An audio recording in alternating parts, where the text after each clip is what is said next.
नमस्कार, आप देख रहे हैं मिथिला दस्तक। मिथिला दस्तक में आपका स्वागत है।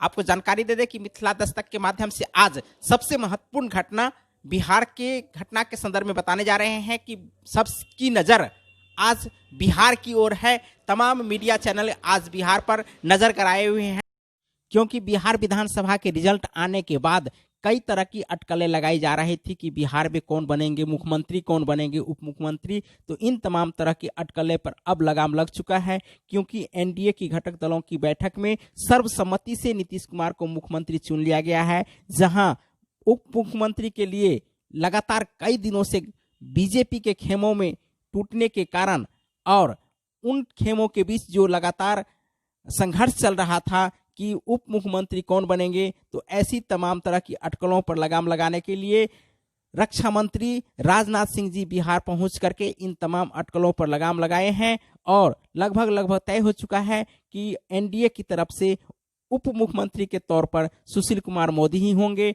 इन तमाम बातों को सुलझाते हुए राजभवन पहुंचे हैं, जहां पहुंच करके सरकार बनाने की दावा को पेश किए हैं। इसलिए सभी मीडिया और लोगों की नज़र बिहार की तरफ है, अर्थात पटना की तरफ है, क्योंकि बिहार विधानसभा में जो रिजल्ट आया था उसका सरकार गठन अब तक क्यों नहीं हुआ है, किंतु अब एनडीए की बैठक बिहार में हो चुकी है।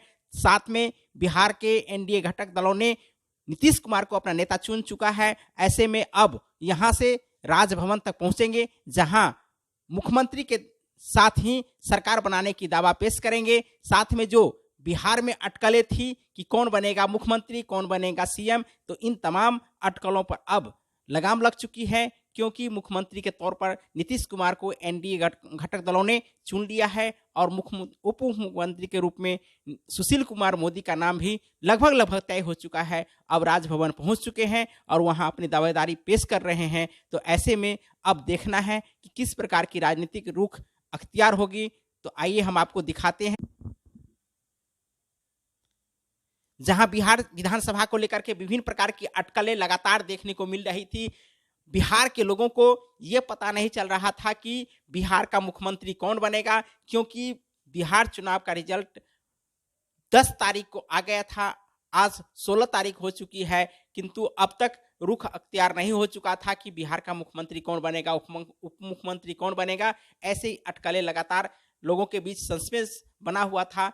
आखिर कोई दल क्यों नहीं सरकार बनाने के लिए राजभवन पहुंच रही है। तो आज ये तमाम अटकलें समाप्त हो रही है और नीतीश कुमार को एनडीए ने अपना नेता चुन लिया है, अर्थात अगला मुख्यमंत्री 7वें मुख्यमंत्री के रूप में नीतीश कुमार जी होंगे और उप मुख्यमंत्री के रूप में लगभग सुशील कुमार मोदी का नाम तय हो चुका है, क्योंकि यहीं आकर के तमाम समस्याएं फंसी हुई थी कि इस बार मुख्यमंत्री तो नीतीश कुमार बन जाएंगे, लेकिन उप मुख्यमंत्री कौन बनेगा, इसके लिए राजनाथ सिंह को दिल्ली से चल करके पटना आना पड़ा था। और यहां आकर के उन्होंने अपनी जो तमाम समस्याएं थी उस पर लगाम लगाते हुए अब राज्यसभा विधानसभा की तमाम सीटों पर जो नजर गड़ाए हुए थे और उनके तमाम जो विधायक थे उनकी बैठक होने के बाद राजभवन पहुंचे हैं और राजभवन पहुंच करके वहां अपने विधायक के लिस्ट सौंप चुके हैं। और आज मुख्यमंत्री कौन बनेंगे, उप मुख्यमंत्री कौन बनेंगे, सरकार किस प्रकार की बनेगी, तमाम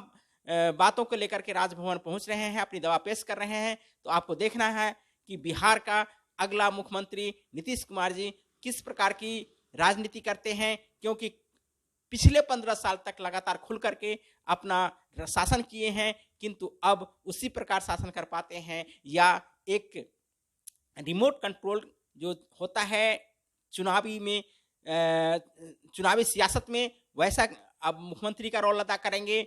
एक रिमोट कंट्रोल के माध्यम से चुनाव शासन चलाएंगे, जैसा कि पिछले सरकार पर जो मनमोहन सिंह के सरकार पर लगाया जाता था, वैसा कहीं नीतीश कुमार के साथ भी तो होने वाला नहीं है, क्योंकि अब वो जो शक्ति थी जदयू की, वो शक्ति अब नहीं रही है। ये तमाम शक्ति जो है सो बीजेपी के अंदर में चली गई है, क्योंकि 74 सीट जीत करके अब वो बड़े भाई के रूप में आ गए हैं और वहीं 43 सीट जीत करके भी मुख्यमंत्री बन रहे हैं। तो ऐसे में देखना होगा कि नीतीश कुमार जी जो अगले 5 साल तक शासन करेंगे वो स्वयं भू के रूप में करेंगे या रिमोट कंट्रोल के रूप में करेंगे। साथ में बिहार का मुख्यमंत्री के साथ ही उप मुख्यमंत्री सुशील कुमार मोदी के साथ उनका किस प्रकार का संबंध रहता है। जैसा कि अटकलें लगाई जा रही थी कि सुशील कुमार मोदी नहीं होकर के कामेश्वर चौपाल होंगे, तो इन तमाम अटकलों पर अब लगाम लग चुकी है। राजभवन पहुंच चुके हैं, सरकार गठन कल तक हो जाएगी। तो निश्चित रूप से इस प्रकार की अटकलें जो है सो समाप्त हो रही है। आप हमारा चैनल देखते रहें। आपको ये वीडियो कैसा लगा कमेंट करके बताइए। साथ में हमारा यूट्यूब चैनल यदि लाइक सब्सक्राइब नहीं किए हैं तो लाइक सब्सक्राइब कर लीजिए। साथ में हमारे पेज मिथिला दस्तक लाइव को भी फॉलो कीजिए, लाइक कीजिए। जय हिंद, जय भारत, जय संविधान।